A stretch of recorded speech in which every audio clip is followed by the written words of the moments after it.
People come in all sorts of shapes and sizes, and we mustn't be too quick to judge, right? But statistical methods let us do something most people have always wanted to do: put a number to a face. Today, I'm going to show what makes the crucial difference between you being plain and unattractive a 5 out of 10 versus a 6, 7, 8, or even higher. 5 is the benchmark for ordinary, and anyone above that level is attractive to some degree. But let's go further. I'll show how men and women rate faces by completely different standards. Using statistics, we can compare average faces for men to the much higher levels that women see as okay, but nothing special. Men can be well above average and still not make the cut. This part may surprise you. Men and women don't measure attractiveness in the same way at all. What makes my facial analysis method different is I'm not guessing or pretending. It's all based on real data.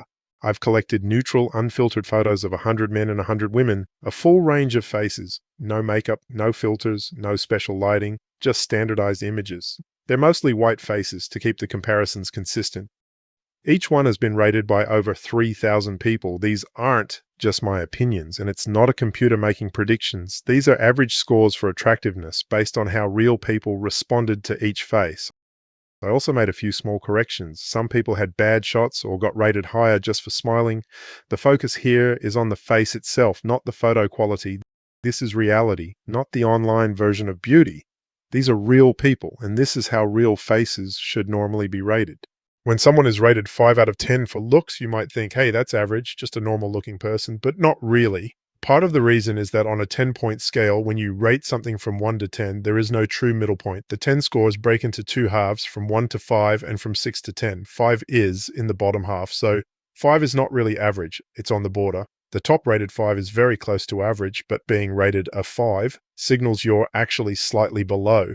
And the truth is that, at least for males, you're not going to honestly rate a woman a 5 if you think she's attractive.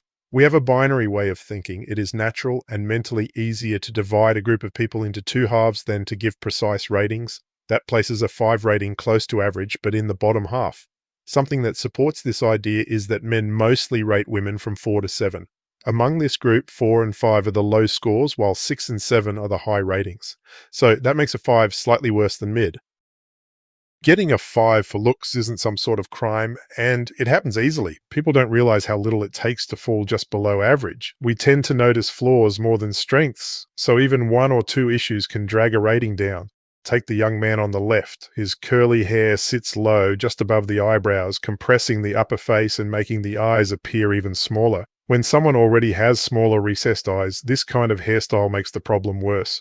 A higher or swept-back style would give the eyes more space to stand out. His jawline is also soft and rounded, with no clear edge beneath the chin. The man on the right avoids these issues.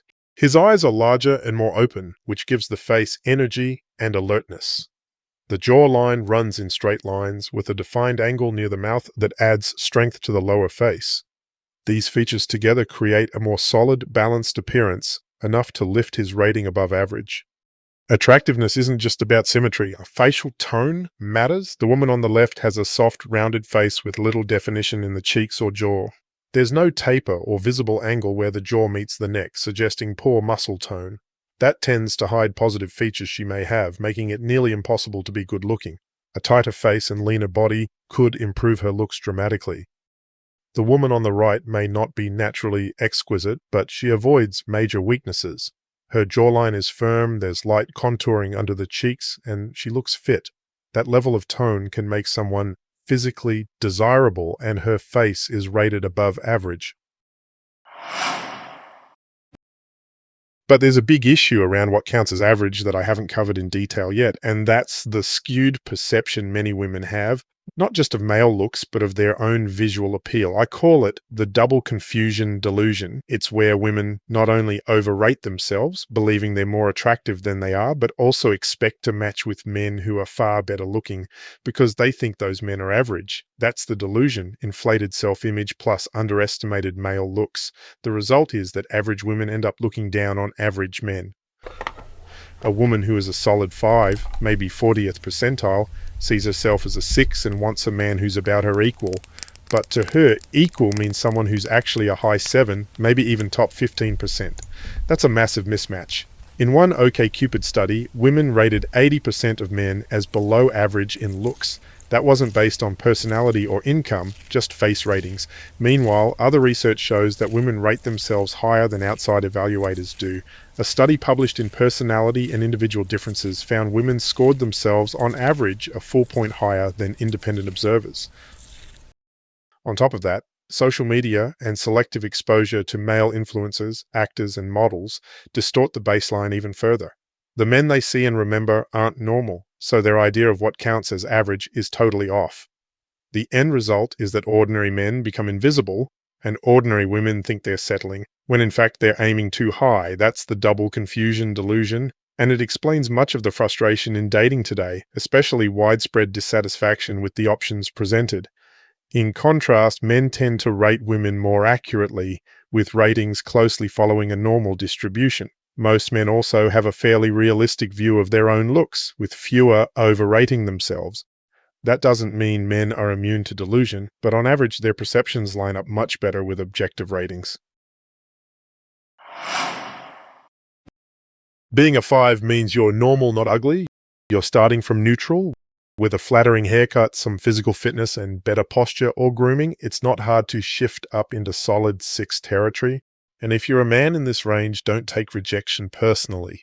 Many women simply won't register your looks, not because you're beneath them, but because they believe they're above average and think they might appeal to top-tier men. But here's the truth. Statistically, there's every chance you're better looking than she is. She just doesn't see it that way. For women, the opposite often happens. A man they might consider if they looked more closely gets dismissed too quickly. The bar for male attractiveness has been pushed up by filters, influences, and constant exposure to top-tier faces online. As a result, average men disappear from view even when they have a lot to offer. But here's the twist. Perception isn't fixed. In long-term relationships, people tend to rate their partner's looks higher than outsiders do. Someone who didn't grab you at first can, over time, become the most attractive person in your life. Love reshapes how we see each other, so don't get hung up on the number. A 5 is a base, not a verdict. There's room to rise, room to be seen, and room to be physically desired.